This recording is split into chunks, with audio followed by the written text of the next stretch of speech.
c'est un film qui questionne, je dirais, la brutalité du système de la peine de mort par le regard de Mabry, qui est un condamné à mort incarcéré depuis 15 ans dans le couloir de la mort et par le regard des habitants qui vivent autour de cette prison.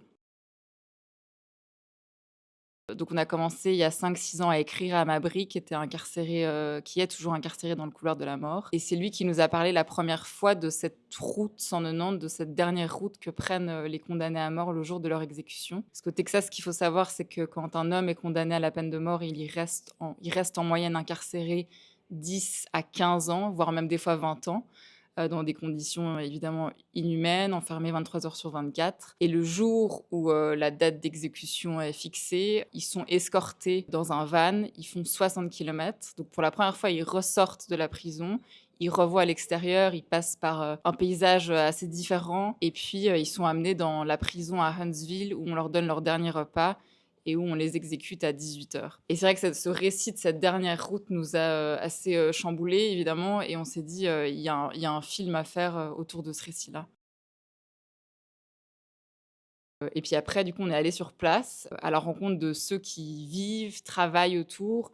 On s'est demandé comment eux, ça impactait leur vie, de vivre à côté d'une prison où on exécute des gens. Ce qui nous a marqué, c'est que les gens oublient, les gens font avec, quoi et en même temps, c'est complètement, teinté et présent dans leur quotidien, dans leur façon de vivre, dans la façon dont ils travaillent. Il y a un peu une violence qui est sous-jacente, qui est là. Il y a une obsession à la sécurité qui est très forte. C'est l'économie de la ville.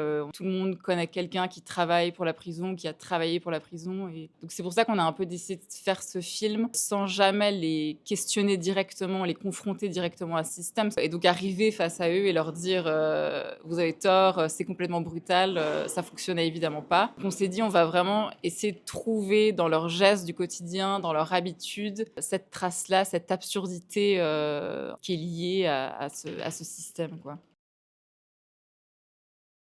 C'est vraiment 2 formes différentes. Il y a celle de Mabry. On était dans des conditions très strictes, quand on filme dans le couloir de la mort. On est face à lui, face à cette vitre blindée. On peut pas trop bouger la caméra, elle est sur pied, il nous regarde vraiment, dans le blanc des yeux et à côté de ça, il y a la deuxième forme du film, quand on va filmer, les habitants de la région et là, c'est beaucoup plus dynamique. C'est une caméra, à l'épaule, et l'idée d'avoir vraiment un fort contraste aussi dans ces 2 formes, c'était de se dire: «Bah, voilà, il y a une violence présente dans la forme». Quand on est à l'intérieur avec Mabry et quand on repasse à l'extérieur avec, les Texans.